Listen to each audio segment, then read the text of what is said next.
coming back to school with me. We could have done it all so easily. Hi, my name is Craig Thompson Wood. I'm the board game teacher. Thanks for coming to the classroom. And I'm back in the classroom. My school actually started again on July 29th, so here I am back in the class to bring you this new episode of Board Game Teacher. And today I'll be looking at Downspin by Hasbro. So in looking at the report card for Downspin, I'm going to give the number of players a C. It's a game for 2 players, and so again, I always say, like in games for the classroom and things that you're looking for, it's often best to be looking for those games which can include more players. So having only a center that would only be for 2 people would necessitate you having to buy multiple copies of the game. Now if you're buying for something at home, that's fine, but generally speaking my focus is on classrooms and classroom teaching, so for this kind of game I would like to see something with more, so it only gets the C. For learning, this is going to be a first for me on Board Game Teacher. I'm giving this an F. Now there's a couple reasons that I'm doing this. First off is my massive disappointment with this game in terms of how misled I was into what I thought this was going to be to what it actually is. I mean, they even have a thing here where it won like Mensa Kids Awards, but it won it for things such as strategic planning, critical thinking, visual reasoning. I mean, okay, I can see those points, but I was expecting something like, this is what I was so excited about, is that, like, for me, having taught grade 4 science for a few years, to have a game which I could be doing within my gear unit would have been so exciting. And this is all about gears, and it talks about downspin and moving the gears and things like that, and so I thought this was perfect. I was so excited to see this. But when you look at the definition of a gear is a wheel with teeth that mesh together, and it transfers force from one to another.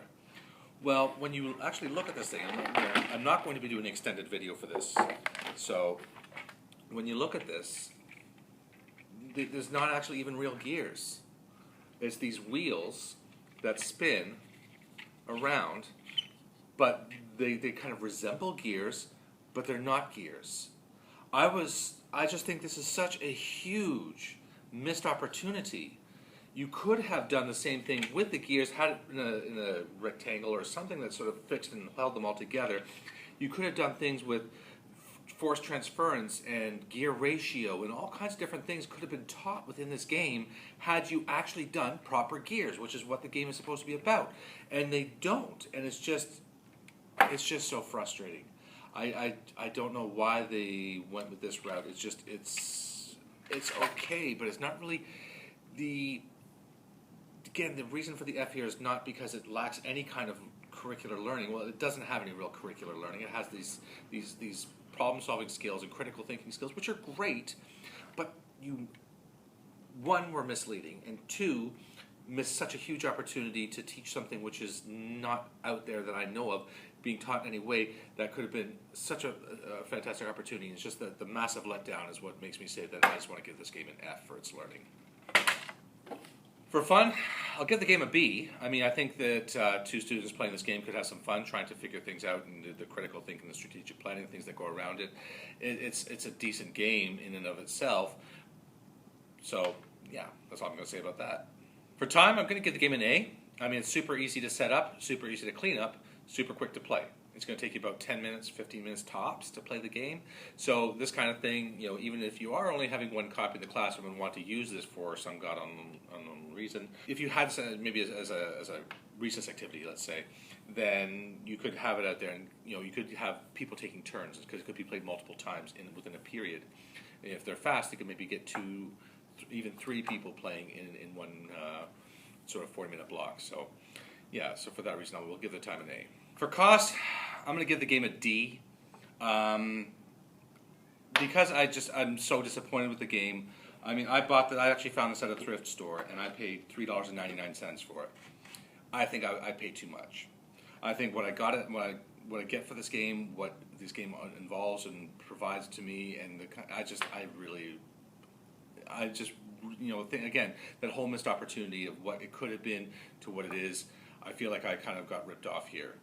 I wouldn't recommend this to people to buy, and I think whatever you're paying, I don't know what it would be paying for in retail, because I think only specialty stores, maybe like Scholar's Choice or Mastermind or some of those things that in Canada would carry such a game, and you're going to be paying probably over $30 for it, in which case I think it's like, no, absolute rubbish.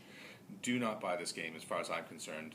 I just think that it's just completely not worth it. Well, that's going to wrap it up for today's episode. If you have any questions about Downspin, or maybe you want to try and defend this game and tell me why you think it's so great, then please feel free to leave a message in the comment section below. Tell me that I'm wrong. Tell me why you think this game is better than I say it is. Or if you agree with me, again, leave me a message in the comment section below. Tell me how great I am at reviewing games. If you have any other suggestions for games you might like to see on the channel, or other content you might like to see, other things you might like me to talk about in a pedagogical sense, again, leave me that message in the comment section below.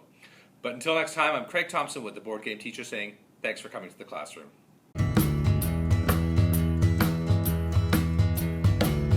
Are you coming back to school?